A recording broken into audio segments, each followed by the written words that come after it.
Ito na talaga yung kinakakatakutan ng lahat ng mga travelers, ang ma-offload. So, why does it actually happen and how can you avoid getting offloaded? So, first kailangan ma-understand natin yung why. Bakit nga ba may na offload? So, hindi naman ginugusto talaga ng immigration na siraan yung bakasyon natin. They're just looking for red flags and kapag nakita nila sa'yo yun, pasensya na lang po tayo, ma-offload po talaga tayo. Ano ba yung dahilan kung ba't tayo na-offload?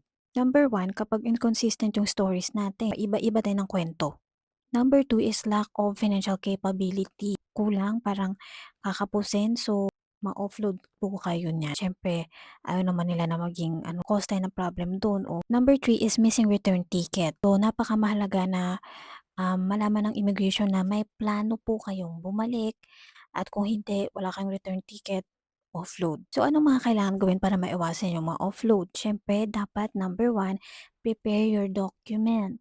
Mag-practice ng isasagot para consistent ang mga sagot.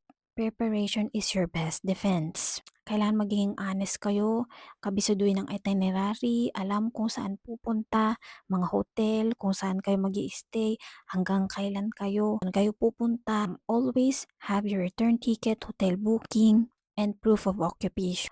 Huwag mag-over-explain, isang tanong, isang sagot. Travel safe!